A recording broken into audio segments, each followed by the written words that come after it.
In 1999, students Eric Harris and Dylan Klebold would embark on a massacre that would make history. People were getting shot all around me. And the name of one Colorado high school synonymous with tragedy. Children were running from the school at breakneck speeds, and I knew that the world had changed. As the clock ticked, That guy is in a black trench coat, carrying a shotgun. the body count rose. The sound was deafening. Screams ricocheted off the library walls as terrified students ducked beneath tables, clutching their mouths to stay silent. A shaky voice on the 911 line gasped into the phone. I may have to try and get out of here and call you back. Got help on the way, ma'am. Okay. Oh, God. Stay on the line with me. Oh, God. Hey, kids, just stay down. Under the table, kids. Heads under the table. From the corner of the room, the sharp staccato cracks of gunfire were followed by something even more chilling: laughter. Witnesses would later say it wasn't nervous or unhinged.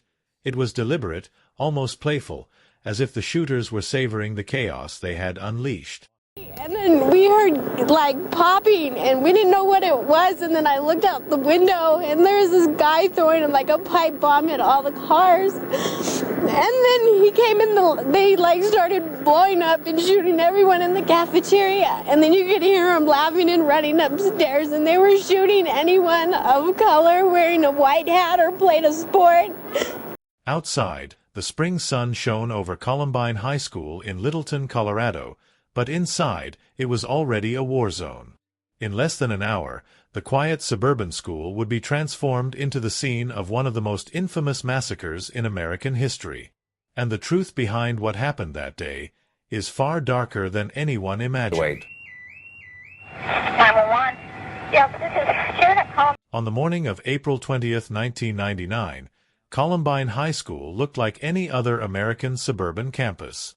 Students poured out of cars, backpacks slung over their shoulders, chatting about homework, weekend plans, and the fast-approaching prom. Teachers prepared lesson plans, and the sun cast a calm glow over the quiet streets of Littleton, Colorado. Among the 1,900 students enrolled that year were two seniors, Eric Harris and Dylan Klebold. To most classmates, they were just part of the background, the kind of faces you might recognize in the hallway but not think twice about. But beneath that veneer of normalcy, Harris and Klebold were harboring something far more sinister. For months, the two had been assembling a private arsenal: sawed-off shotguns, a semi-automatic carbine, a TEC-9 pistol, and dozens of improvised explosive devices. In their bedrooms and a friend's basement, they recorded chilling video diaries, later known as the basement tapes, outlining their vision of a catastrophic attack. Their plan wasn't just to kill. It was to stage an event so large and horrifying that it would outshine every act of violence before it. What no one inside Columbine High knew that morning was that Eric and Dylan had already chosen their moment. They had calculated their timing, mapped their entry points, and decided exactly where the first shots would be fired. And in less than an hour, their names would be seared into history, not as misunderstood teenagers, but as architects of one of America's deadliest school massacres.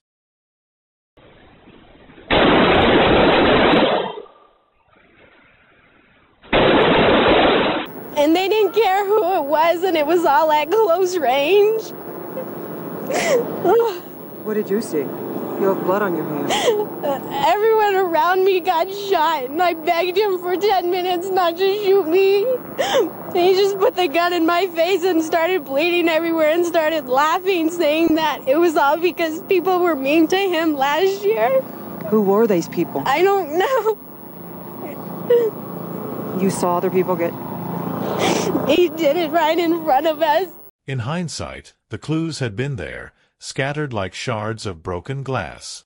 Eric Harris's personal website, which he claimed was for gaming, contained hidden pages filled with violent fantasies, homemade bomb-making instructions, and rage-fueled diatribes against classmates and teachers. Dylan Klebold, in his journals, sketched disturbing images, guns, explosions, and cryptic phrases about ending it all. A year before the massacre, the pair had been arrested for breaking into a van and stealing electronics.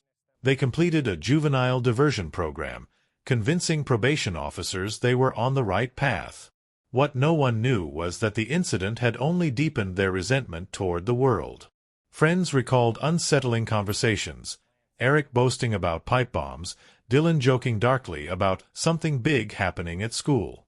They both wore long black trench coats that earned them the nickname Trench Coat Mafia, though they weren't officially part of that group.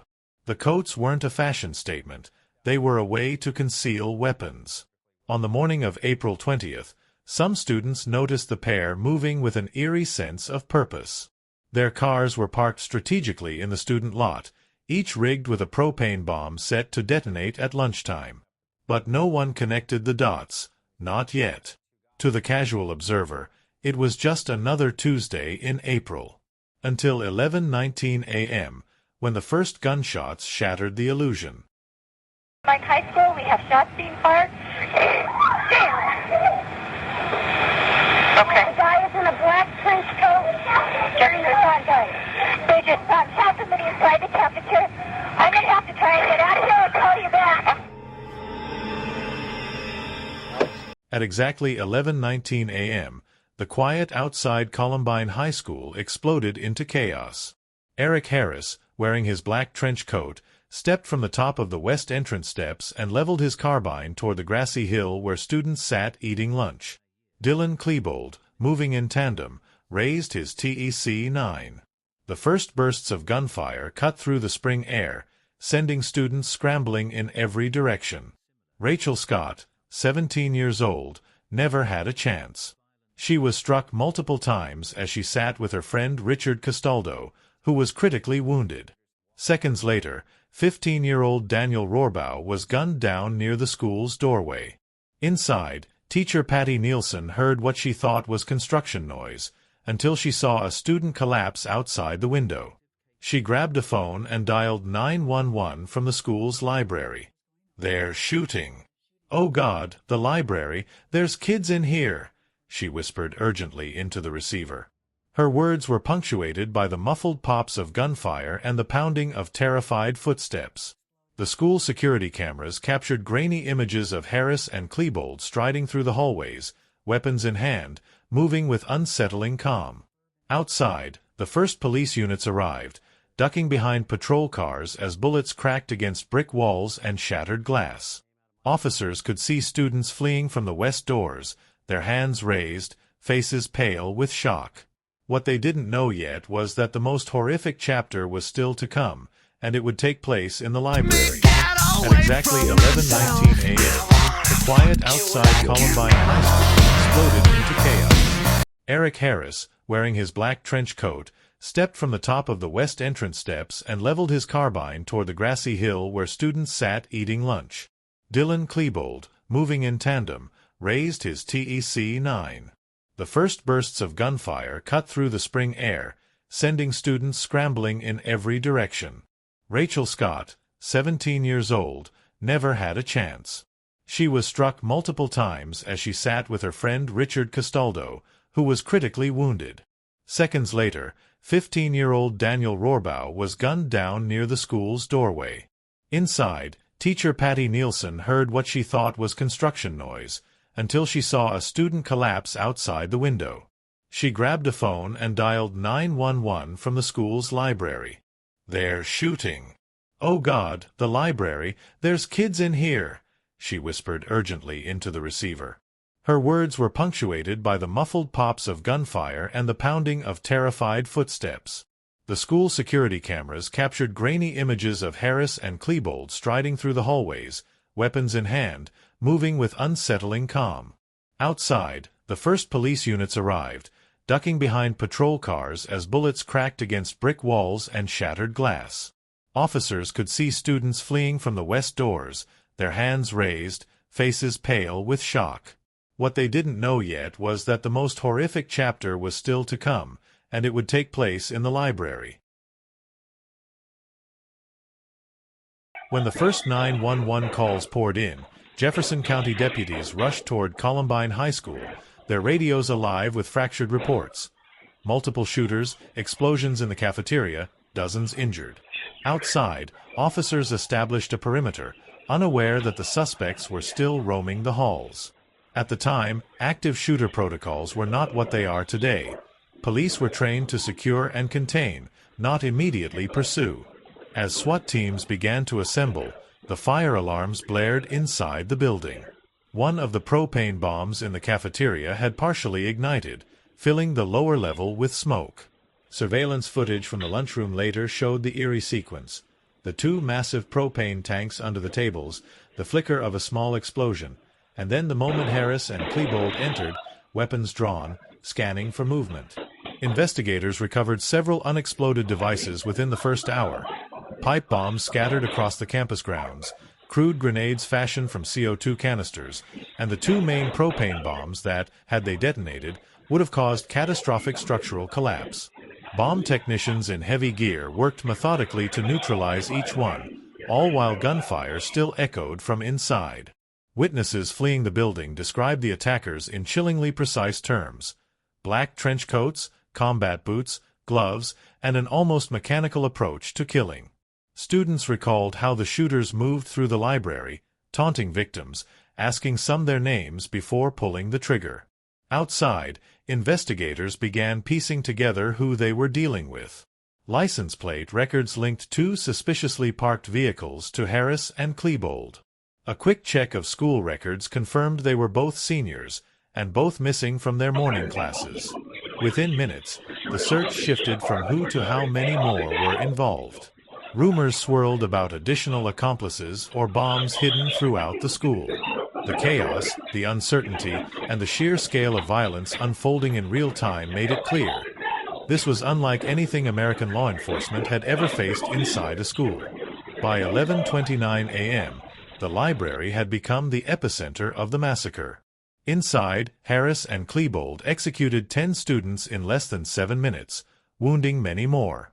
Survivors later described crouching beneath tables, hearing their classmates beg for their lives, and the shooter's chilling habit of mocking victims before pulling the trigger. One of the most harrowing accounts came from Valine Schnurr, who was shot and then asked if she believed in God. When she answered yes, Harris sneered before walking away. Cassie Bernal, another student, was also asked the same question. Her killing became one of the most remembered moments of that morning, though the exact details would later be debated. Outside, officers could hear the sporadic gunfire but were unable to determine the shooter's exact location. SWAT teams slowly advanced, evacuating students classroom by classroom. At 11:44 a.m., they began guiding wounded survivors out of the building, some using makeshift stretchers, others carried in officers' arms. The turning point came when the gunfire suddenly stopped. Inside the library at 12:08 p.m., Harris placed his shotgun under his chin and pulled the trigger. Seconds later, Klebold followed suit with a single shot to the head. The killers' bodies fell among the carnage they had created. At first, officers didn't know they were dead. The silence could have meant they were reloading, hiding, or setting off more explosives. It wasn't until the afternoon, when SWAT entered the library, that the grim truth emerged. The attack was over, but the devastation was only beginning to be counted. In less than an hour, 13 people were dead, more than 20 were injured, and an entire nation was about to be confronted with a new, terrifying reality. Even after the last gunshots faded, law enforcement treated Columbine High School as a live combat zone. The killers' motives were unknown, their bodies undiscovered, and every hallway was a potential death trap. The threat of explosives made every movement deliberate and slow. SWAT teams fanned out through the school, weapons raised, clearing classrooms one by one. Some doors were barricaded from the inside by terrified students and teachers. Officers had to knock, identify themselves, and coax survivors into leaving. Many emerged with their hands above their heads, stepping over shattered glass and shell casings, the acrid smell of gunpowder clinging to the air. In the cafeteria, the massive propane tanks sat ominously beneath the tables. Bomb technicians moved in, carefully disabling the timers. Elsewhere, dozens of smaller devices were found: pipe bombs, Molotov cocktails, and crude grenades, some tucked into lockers, others left in hallways. Investigators realized the scale of the intended destruction. If the main bombs had detonated during the lunch rush, the death toll could have climbed into the hundreds. By late afternoon, the library was secured. The site was almost beyond description. Tables splintered by bullets, backpacks left open where their owners had fallen, pools of blood marking the spots where the final moments of so many lives had played out. In the corner, the bodies of Eric Harris and Dylan Klebold lay sprawled among their spent ammunition and empty magazines. The official word went out: the shooters were dead. There were no other gunmen. But for the officers, paramedics, and students who had walked through those halls, the sense of danger didn't fade. It lingered in the silence, in the disbelief, and in the knowledge that the worst school shooting in U.S. history to that point had just unfolded before their eyes. By evening, Columbine High School was no longer just a crime scene. It was a national tragedy. Families gathered at a nearby elementary school, desperate for news. One by one, names of the survivors were called. For many, the silence that followed their child's name was the moment their world collapsed. The next day, investigators began the painstaking work of reconstructing the attack. They collected more than 900 pieces of evidence, from spent shell casings and improvised explosives to the shooter's personal writings. The basement tapes, seized from Harris's home, left no doubt about premeditation. On those recordings, the two laughed and joked about the upcoming massacre, named specific targets, and spoke about eclipsing the Oklahoma City bombing in infamy. Autopsy reports confirmed the killer's final act. Harris died instantly from a self-inflicted shotgun wound to the head, while Klebold's single gunshot under the chin also proved fatal.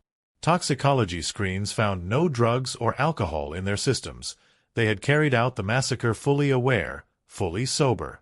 The investigation revealed that the propane bombs in the cafeteria had been set to detonate at 11:17 a.m., just before the shooting began.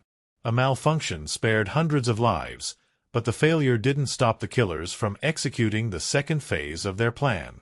As the media descended on Littleton, the nation demanded answers. Why had no one stopped them? How had they obtained their weapons? Could this have been prevented? In the weeks that followed, the Columbine shooting ignited an intense debate over gun laws, school security, and the influence of violent video games and music. For the survivors, the questions were far more personal. How to process the trauma, how to return to normal, and how to honor the friends and teachers who would never come back. In the months after April 20, 1999, the word Columbine ceased to be just the name of a high school. It became a symbol of loss, of fear, and of a shift in the American consciousness. The massacre forced schools across the nation to rethink security. Doors were locked during class hours, surveillance cameras were installed, and active shooter drills became a grim part of the curriculum.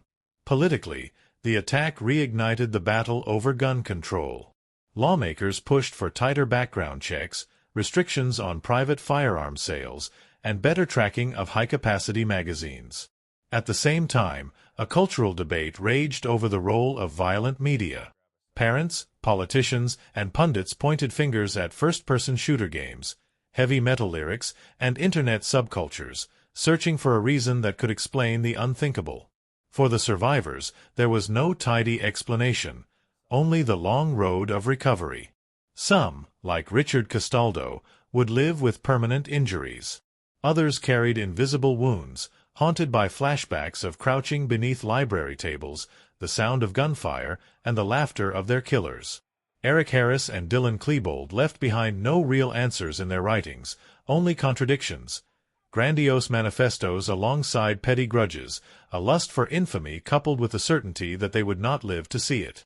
In death, they achieved the notoriety they craved, but at a cost so staggering it defied comprehension. Today, more than 2 decades later, the Columbine High School massacre is still studied by law enforcement, criminologists, and mental health experts. It remains a dark reference point for subsequent school shootings, a blueprint that others have tragically tried to copy. And yet, for those who were there, it's not about the headlines or the debates. It's about faces, friends, classmates, a teacher, frozen in memory. It's about an ordinary Tuesday morning that became the day everything changed. In the end, the true motive may never be known. But the legacy of Columbine is carved into the American story, a reminder that beneath the most ordinary surfaces, darkness can wait and strike without warning. Throughout 1998 and early 99, Columbine High School students, Eric Harris and Dylan Klebold, had made a number of home videos themed around violence. On April the 20th, just weeks before they were both due to graduate, fantasy became reality. At 11:29 a.m., they entered the library. Like his fellow students, 16-year-old Craig Scott was hiding under a table with his friends Matt and Isaiah. A lot of students were being quiet. Some girls were crying, and some girls were begging for their life. 911 dispatcher Renee Napoli was listening in to a phone line left open at the library desk. I could hear them speaking, as well as the children in the library, and there was the definite sound of gunshots. They actually fired out the windows at the police officers, and two of those police officers, or deputy sheriffs, fired back. They then walked over and they started systematically shooting the kids. They treated it like it was a game, like they were having fun. At one point, they would pop underneath a table, they would say something like peekaboo, and they would shoot someone. I think that they were enjoying themselves through a good portion of the shooting. There was a lot of hooting and hollering and false bravado between the two of them. 3 would be shot dead and 4 injured before Harris and Klebold worked their way towards Craig Scott. They came over to where I was, and they saw Isaiah. And Isaiah was one of the very few African-American students in our school. And I believe Dylan called Eric over and using a racial slur. We have an N-word over here. At one point, he was kind of backing up underneath the table, and then at one point, he was being pulled out. And this is something that came up in my memory later. I remember Isaiah said, "I want to see my mom." They shot Isaiah, and then they turned their gun towards Matt, and they shot Matt. I had decided to pretend to be dead and not draw any attention to myself. And so I laid there, and I could hear their last breaths being taken. 5 more students would lose their lives, leaving 10 dead and 12 injured in the deadly library spree, before Harris and Klebold left the room at 11:36 a.m. and began wreaking further havoc around the school. Littleton County Sheriff's Office, do you have an emergency? Yes, we do. Can you guys send lots and lots of paramedics? We have paramedics, we have fire, and we have police en route. SWAT sniper Sean Duggan was one of several law enforcement officers with children at the school. I got a page, and it said, all SWAT respond to a critical incident. So I have all my gear, and I'm trying to call my daughter, and she's not answering her page, and she was a senior in the school that day. So I'm a little frantic that she's not responding. Hundreds of emergency personnel were flocking to the school. There was ambulances and fire trucks and police cars and sheriff's cars parked everywhere. And children were running from the school at breakneck speeds as fast as they could. I was running for my life. And when I got behind the police car, I couldn't help but be thinking about Matt and Isaiah, because there was still a little bit of breathing, and I felt a little like a coward. Oh my God! I was under a table and people were getting shot all around me. It was overwhelming to see the emotion on these kids' faces, and I knew that the world had changed. And there's so many people. Oh my God. Everybody was calling 911 from inside the school, from outside the school, so the information that we were getting was conflicting. As a sniper, you ask what your rules of engagement are. Is this a deadly force situation? And I was told if any high school age kids come out in black trench coats with weapons, they were to be shot. Amongst the confusion, the name of one suspect began to trickle out. I spoke to Brooke Brown, who's a student. Okay. He's given me good suspect information. I think this is the guy. Okay, what do you got for a name? Okay, last name is Harris. He was friends with him approximately 2 years ago, but then he started acting really strange. Okay. It would be revealed that Eric Harris's behavior had already been seriously worrying some people. Along the way, Eric did let out a lot of signs. He had on his website talking about how he wanted to kill all sorts of people, hundreds of people, wanted to kill everybody in Denver, and in particular Brooks Brown, his former friend. Disputes like the incident with the broken windshield had put Brown on Harris's hit list. Brooks was supposed to pick Eric up for school, and Brooks was terrible with being on time, and Brooks slept in and didn't pick him up, and that was it. That was it. And I said to Brooks, can you smooth it over? And Brooks said, it doesn't work that way with Eric. And so that was the indication Eric doesn't forgive. He was an injustice collector. Dylan, who was still friends with, and had been lifelong friends with Brooks, warned Brooks to go to the website and see what was going on. He was posting threats about wanting to kill Brooks, and that's the thing we took to the police. And from when he started making the death threats, he wasn't allowed in our house anymore. We knew that Eric was dangerous. We did not know Dylan was When dangerous. we turned him into the police, Eric was into pipe bombs, and he was talking about it on his website. There was actually a search warrant drawn up, but then was never taken before a judge to search Eric's house. That was never followed up on because there was another series of murders in the town where the person investigating sort of went off that case for a while and never picked it up again. Next. But Harris and Klebold's plan involved something much worse than homemade pipe bomb grenades, as Sean Graves, still paralyzed and bleeding half inside the cafeteria door, was about to experience. I started hearing the gunshots getting closer, and that's when I realized that they were coming down the stairs in the cafeteria. They just kept getting closer and closer and closer, and I started hearing explosions. But every time there was a shot, and then one of those larger booms went off, I flinched. Harris and Klebold's killing spree had not just been planned as a shooting. Before they had opened fire that morning, they had placed 2 large explosive devices in the canteen. They had been timed to explode at 11:17 a.m., and the 2 students had planned to wait outside to pick off any survivors fleeing the scene. Eric Harris had even gone so far as to study how many people were in the cafeteria at any given time during the lunch hour. So he set those bombs to go off when he would have the mass casualty. Approximately 450 is what he was estimating, and we had 455 kids down there. The bomb's timers had not worked, which is why Harris and Klebold had begun their killing spree with their guns.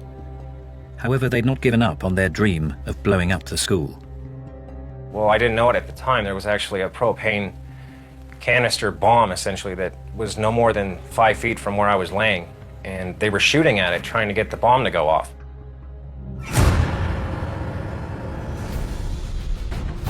Their new attempts to detonate the bombs only succeeded in a relatively small partial explosion and fire. But they were a sign of a highly planned, premeditated suicide mission. These 2 students did not just snap. In this case, it was clear they began talking about doing something like this just about a little over a year before. Eric Harris's first entry in his journal, in his notebook, is April 10th, 1998. The first words I read, I think, kind of set the tone, and it was, I hate the effing world. You know, he's not talking about hating jocks. He's not talking about, any kind of particular group. Later, he makes fun of just about everybody. People who drive too slow in the fast lane, people who say across instead of across, or, mispronounce words, any trivial thing. There's nothing too trivial for Eric to have contempt for you. Dylan also had a lot of writings and notes that he left. His centered around his emotions, his feelings. He clearly stated he was depressed. He clearly stated that his life was a mess. Dylan's journal went on for 2 years, and the very first page, he talks about killing himself. He had a miserable perception of himself, and often at complete odds with reality. He was, in my mind, a classic adolescent depressive, or going through an adolescent depressive episode. When confronted with some of his inappropriate behavior, he would get extremely angry, whereas when people confronted Eric with some of his earlier misbehaviors, he would respond in a classic psychopathic way. He would tell you what you wanted to hear, promise never to do it again, and would be looking you in the eyes and deliberately telling you what he thought you wanted to hear. Harris had a personality disorder that made him lacking in empathy for the suffering of victims, made him very manipulative and crafty, You know, he had an uncanny ability to present himself any way he wanted, so he looked like a good guy to many people. But actually, he didn't have a conscience, or what Sigmund Freud called a superego. Brooks Brown's mother experienced Eric's excuses when his father sent him around to apologize for damaging her son's windscreen. He looked at me and he said, "Mrs. Brown, I'm sorry, I didn't mean any harm." And I said, "Look, Eric, you can pull the wool over everyone's eyes, but you're not going to do it over mine. You come by this house, you threaten my kid, you do damage, I'm going to call the police. So you stay away from our house and stay away from me." And he said, "Are you calling me a liar?" And I said, "Yes, I am. And don't come around the house again." And he got bright red. I mean, he was so angry at me, and he left the house. Together, Eric Harris and Dylan Klebold had become a deadly partnership.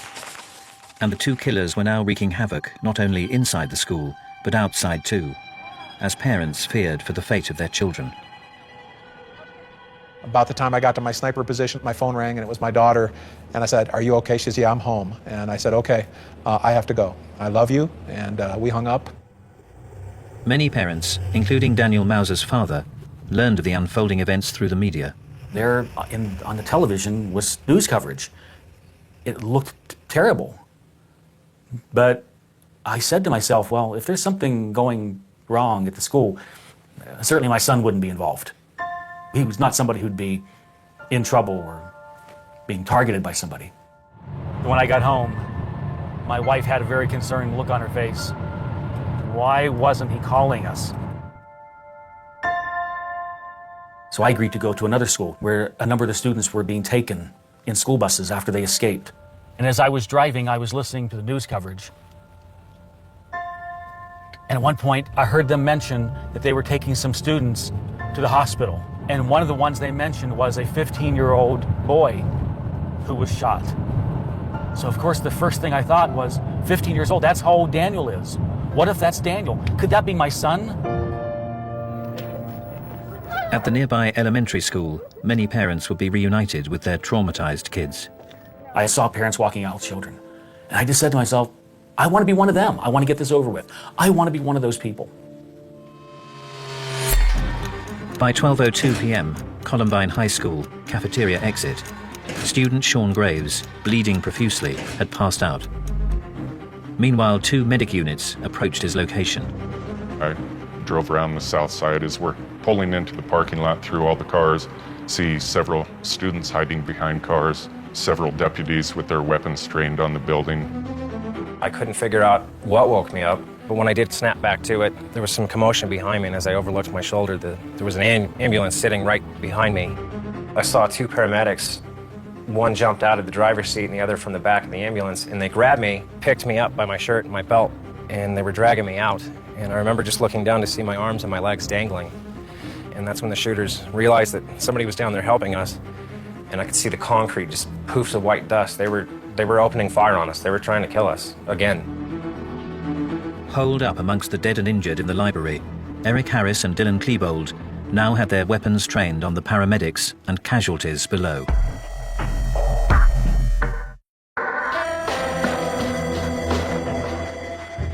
By 12:02 p.m. on the 20th of April 1999, Eric Harris and Dylan Klebold had been running amok in Columbine High School for more than 40 minutes, leaving a trail of dead and injured in their wake. Then, as fire department paramedics moved in to assist casualties, like Sean Graves and his friends, Harris and Klebold began firing on the kids and rescuers. I found Medic 13's crew were struggling to get Sean Graves loaded up into the medic unit. So I came up in the middle of him, and one had the head, the other had the feet, and we stepped into the ambulance. They threw me in first. Saw another young man laying by the fence, and he turned his head and made eye contact with me and said, "Help me." I scooped up and dumped the young man literally into the back of the ambulance so that they could get out of the gunfire. I just remember hearing the sounds of bullets hitting the top of the ambulance, just the metal tinging. And that's, I'll take that away from all of that as being a sound that I'll never forget. It would be among the last acts of Harris and Klebold's killing spree. They were shooting at the cops, they were taking pot shots, and police were firing back. And I think they realized the only escape was going to be into the long arm of the law and a prosecution and jail and prison. And I think there was a thought of, let's end this the way we want it to end. Let's control our own destiny. At around 12:08 p.m., Eric Harris and Dylan Klebold took their own lives. But for the children of Columbine High School and their parents, the nightmare was far from over. Kids would leave Columbine and they would be placed on a bus and reunified with their parents. And as the night went on, buses were not arriving and there were still parents left. After nothing happening for a while, they informed us that there was one last school bus that was coming. One last school bus with students. But for some desperate parents, clinging on to the hope that their children would return, there was to be no happy ending. Later on, the authorities confirmed to us that they made a terrible mistake. There was no last school bus. At the end of the day, we had 13 innocent people killed, which were 12 students and one teacher. In addition, Harris and Klebold also dead by apparent suicide in the library. So we knew we had 15 fatalities, most of the fatalities in the library. For Craig Scott, who had suffered the trauma of having his friends murdered beside him in the library, there was worse to come when he learned of the fate of his sister. Rachel was the first one that was killed, and she had been killed right outside the school library. And I realized that when I ran out of the school, I had ran right by Rachel. And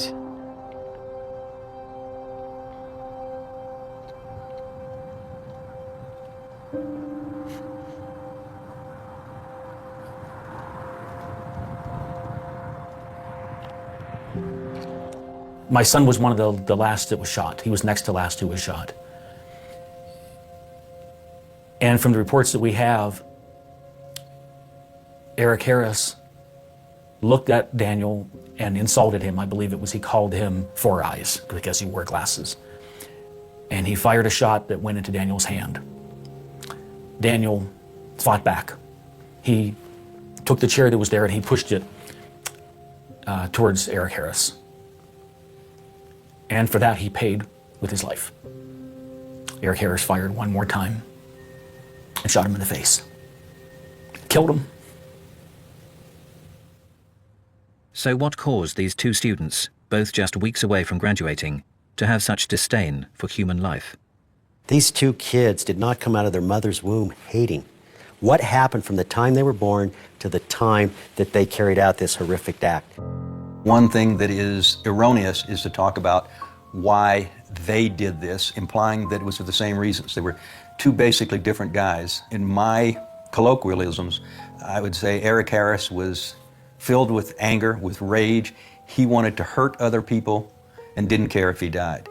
Dylan, on the other hand, I believe was hurting inside and at various times wanted to die because he felt so bad he just saw no reason to keep on living. People who study these call them dyads, and there's a long history of Bonnie and Clyde, Leopold and Loeb. And very often, most often, you have a stronger person and a weaker person. In this case, Dylan had incredibly low self-esteem, needed somebody to validate him, make him feel good about himself. Some consider bullying at the school to be the primary factor. Once you hate the bullies and no one does anything to defend you, you hate the people in the class that don't say anything. You hate the teacher that doesn't say anything. You hate the counselors that allow it to happen. They, in essence, end up hating the school, not just the bullies. They hate the school, and they want to kill the school. I think that they didn't see that they had a lot going for them. They became isolated, and that isolation and then exposure to a lot of negative influences in their life that they chose to focus on, I think really took them towards a darker and darker place. Harris was the dominant person who inspired the Columbine Massacre. And I think Klebold went along to get along. It was that chemistry that created this insane circumstance where they were able to kill lots of people with moral impunity. For the Columbine teachers, students, and parents, life would never be the same again. I was paralyzed from the waist down. I spent months in the hospital. They didn't foresee me ever walking again. And I was angry. I was very angry about that. But at the same time, I'm extremely stubborn. So I didn't let that be the end of it. I made a goal for myself to walk across the stage at graduation. I wanted to be able to graduate knowing that I didn't let those two control my life. I didn't let them ruin my life. And I've actually been walking ever since. For 911 dispatcher René Napoli, who listened as 10 children were murdered in the library, the enormity of what she'd heard soon hit home. My first day off, I went to pick up my children from high school, and I had a really hard time picking up my own children from high school. So much so that my son had to drive home. And that's when it really hit me, is that I'm able to pick up my children from high school and somebody else is not able to do that. The words that we have here were written by my wife. She did a great job of summing up Daniel's life and what this means to us to have this here, to honor him. Wow.